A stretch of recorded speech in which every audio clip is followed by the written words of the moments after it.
Selamünaleyküm. Herkesin günü hayrola. Hatice ile dikişe dair hoş geldiniz. Bugün sizlerle birlikte dikişe dair birkaç küçük tüyoları vermek istiyorum. Çalışmalara geçmeden önce kanalıma ücretsiz bir şekilde abone olup yandaki zili de aktif hale getirirseniz yüklediğim tüm videolardan haberdar olabilirsiniz. Videoları da beğenerek bana da destekte bulunabilirsiniz. Ayrıca Instagram'dan Hatice ile hesabından da takip edebilirsiniz. Oradan da isteklerinizi ulaştırabilirsiniz. Elimizden geldiği kadar, dilimizin döndüğü kadar yardımcı olmaya çalışıyoruz. Şimdi çalışmaya geçelim. Şöyle kumaş düzlemenin püf noktalarını burada göstereceğim. Şu kısmı güzel bir şekilde, aynı şekilde üst üste yerleştirdim, düzelttim. Şimdi buradan da aynı şekilde alabiliriz, şuradan da alabiliriz. Kumaş katına cetvelimizin şurasını tam bir şekilde kumaş katına getiriyoruz. Kumaş düzlemeyi göstermiş olacağız. Tamamen şuraya düz bir şekilde, ikisi de aynı şekilde duracak şekilde getiriyoruz.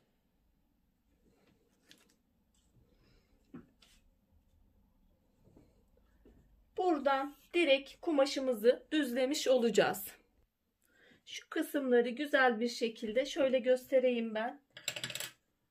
Şu şekilde eşit bir şekilde geldiği zaman şunu şuradan güzel bir şekilde düz bir şekilde tuttuğumuz zaman kumaş düzlememiz, bunu çarşaf kumaşlarında da diğer kumaşlarda da düzeltebilirsiniz. Bu şekilde yapabilirsiniz. Şimdi kalemle çiziyorum.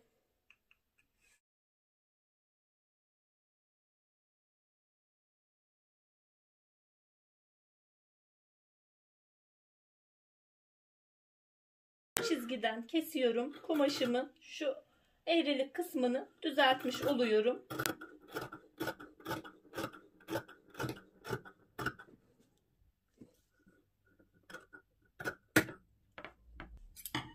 Bu şekilde dümdüz bir kumaş elde etmiş olduk.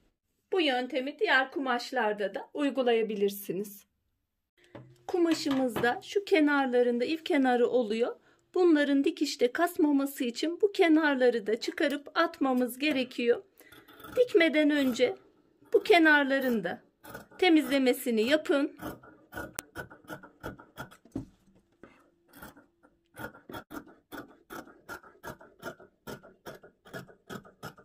Ayrıca kumaşlardan da birazcık bahsedeceğim. Etek kumaşlarından bahsedeceğim.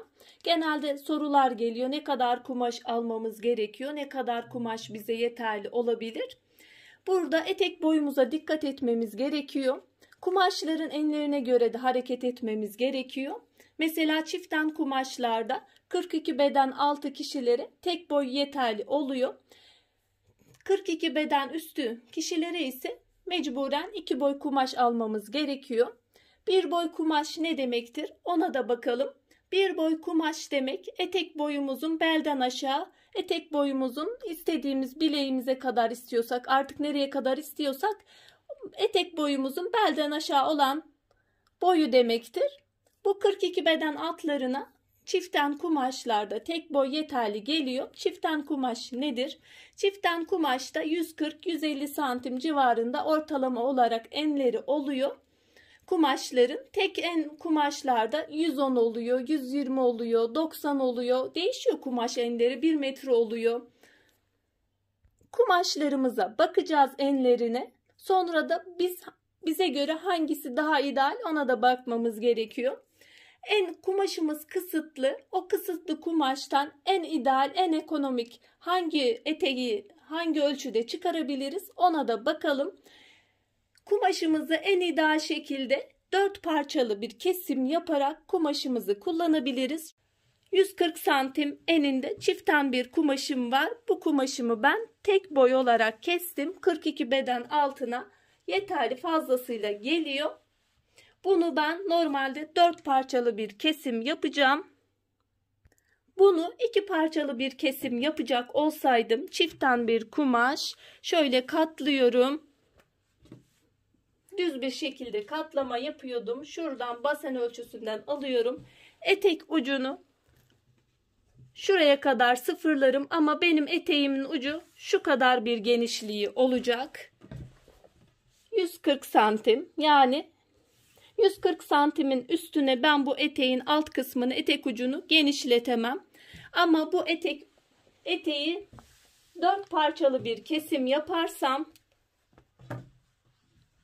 4 parçalı kesimde de alt kısımdan ve üst kısımdan beli aldığım için şurada bir çan şekilde genişleme oluyor. Benim ortalama olarak şurada 10-15 santim bir fazlalığım oluşuyor. 15 buradan alırım fazlalığı. 15 de buradan alırım fazlalığı. Etek ucuma bir 30 santimlik genişleme katmış olurum. O yüzden eğer böyle kumaşlarınız varsa düşünürseniz en ideal nasıl yapabiliriz? 4 parçalı kesimi düşünebilirsiniz. Mesela 42 beden altıyım ama elimde teken kumaş var. Teken dediğimizde burada benim mesela kumaş enim şu an 90 santim genişliğinde bir kumaşım var. Şöyle açayım daha da belli net olsun.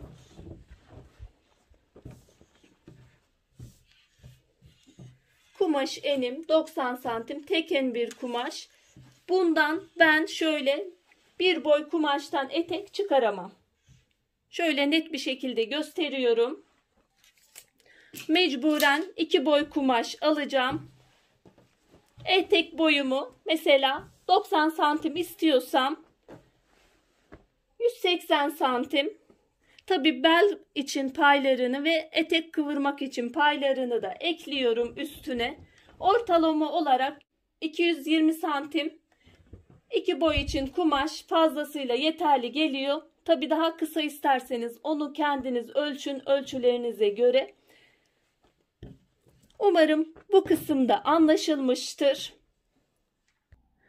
Kumaşın dokuma yönünü de kumaşın enine taraf ondan da biraz bahsedelim. Kumaşımızın şöyle ip kenarlarını görüyorsunuz. Burası da ip kenarı. 2 ip kenarı olan kısım kumaşın enidir. Bu çiften bir kumaş. 140 santimlik bir kumaş. Burası kumaş eni. Şöyle dokuma yönü kumaşın boyu oluyor. Mesela elimde fazla olduğu için burada daha iyi anlaşılır diye gösteriyorum. Kumaşımızın dokuma yönü burasıdır. Bu düz iplik boyu oluyor. Kumaşın genelde kumaş enine esnek oluyor. Eğer tek taraflı esnek ise benim elimdeki kumaş enine doğru esnek. Bunu etek diktiğim zaman en olarak normal enini kullanıyorum. Boy olarak boyunu alıyorum. Ben burada 42 beden altı olduğu için tek boy kumaş kullanacağım. Benim kumaş alma ölçüm boyundan şöyle 110 santimlik bir kumaş alıyorum. Bu şekilde 110 santimlik bir kumaş alıyorum. Tek boy kumaş 42 beden altı için yeterli geliyor. Umarım verdiğimiz küçük de olsa bilgiler faydalıdır. Herkese kolaylıklar diliyorum. Allah'a emanet olun. Hoşça kalın. Sağlıcakla kalın.